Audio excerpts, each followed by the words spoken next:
مدرسہ میں گزارے دن کا منظر یاد آتا ہے، وہ ساتھی یاد آتے ہیں، وہ گلشن یاد۔ بالغ ہے چاہے بالغ ہیں، اس مدرسے میں آپ زکوٰۃ دیں اور وہ زکوٰۃ ان غریب طلباء پر خرچ کریں، اس مدرسے میں دینا چاہیے۔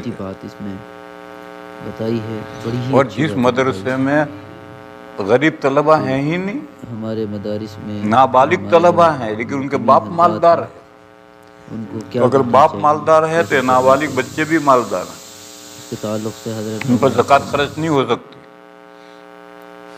پھر اس مدرسے وہ مدرسہ زکوٰۃ وصول کرتا ہے اور ہیلے تملیغ کر کے بلڈنگیں بناتا ہے۔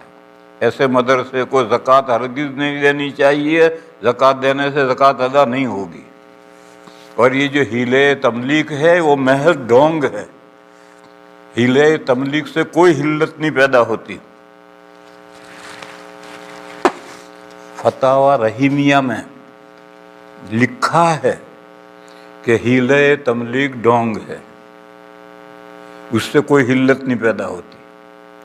اور امداد الفتاویٰ میں لکھا ہے کہ حیل دیانات میں حلت واقعی کا فائدہ نہیں دیتے، سرسری حلت پیدا ہوتی ہے۔ اگر صحیح ہیلا ہو تو ابھی حقیقت میں اللہ کے یہاں حلت نہیں پیدا ہوگی، سرسری دنیا کے اعتبار سے حلت پیدا ہوگی۔ بس یہ ہیلے تملیغ تو محض ڈھونگ ہے۔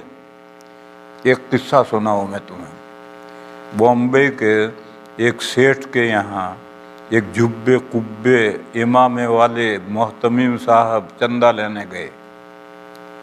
دیکھنے میں بڑا زور کا آدمی تھا، حضرت خضر معلوم ہوتا تھا۔ تو اس سیٹھ نے جو چندہ دینا تھا دیا۔ پھر اس نے کہا حضرت مجھے ایک مسئلہ بھی بتا دو۔ کیا؟ میرے پاس 3 لاکھ روپے انٹرسٹ رکھے ہیں سود کے، یہ رقم مجھے کہاں خرچ کرنی چاہیے؟ تو محتمم صاحب کے منہ میں پانی آ گیا، کہنے لگا ہمیں دے دو۔ تو اس سیٹھ نے کہا یہ تو سود کی رقم ہے، گندی رقم، آپ کیا کریں گے؟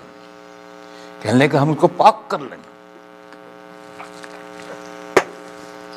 اس نے کہا گندی رقم پاک ہو جائے گی؟ ہاں، کیسے پاک کرو گے؟ تو انہوں نے بتلایا کہ مدرسے کے ایک طالب علم کو بلا کر 10,000 روپے دیں گے اور کہیں گے کہ تیرا جی چاہے تو مدرسے میں دے دے، وہ دے دے گا مدرسے میں، نہیں دے گا تو ہم ٹانگیں توڑ دیں گے اس کی۔ یہ میں نے بڑھایا اندر۔ اس نے سنا غور سے، اس نے کہا کہ اس طرح ہیر پھیر کرنے سے وہ رقم سود کی پاک ہو جائے گی؟ میں نے کہا پاک ہو جائے گی۔ تو اس نے کہا کہ میری دکان میں غریب نوکر ہیں، یہ ہیر پھیر میں کر لوں گا۔ تو اٹھنا بھاری پڑ گیا، پھر اٹھنا بھاری پڑ گیا اس کو۔ اس سیٹھ کو دیندار بندہ تھا، اس کو کرنا نہیں تھا یہ، لیکن اس نے کہا کہ اگر اس طرح سے ہیر پھیر کرنے سے وہ سود کی رقم پاک ہو جائے گی تو یہ ہیر پھیر، میرے دکان میں بہت سے غریب تو نوکر ہیں، میں یہ ہیر پھیر خود ہی کر لوں گا۔ اور میرے بھائیوں اور آگے بڑھو، جو ملینر ہیں وہ اپنی زکوٰۃ کیوں دیں گے کسی کو؟ وہی اپنے نوکروں کے ساتھ ہیر پھیر کر کے زکوٰۃ خود ہی رکھ لیں گے۔ اگر محتمم ہیلے تملیغ کر سکتا ہے تو یہ مال والا کیوں ہیلے تملیغ نہیں کر سکتا؟ اس کے لیے جائز ہے تو اس کے لیے کیوں جائز نہیں؟ اس کے ہیلے تملیغ محض ڈھونگ ہے۔ اور ایسے مدرسوں میں جہاں یہ ہوتا ہے وہاں ہرگز زکوٰۃ نہیں دینی چاہیے، زکوٰۃ دو گے زکوٰۃ ادا نہیں ہوگی۔ اور آپ کو معلوم نہیں ہے تو وہ جانے، آپ کو معلوم نہیں اور آپ نے رقم دے دی تو وہ جانے۔ یہ ایک ہی بندہ لکھ لکھ کر بھیج رہا ہے، رائٹنگ ایک ہی ہے۔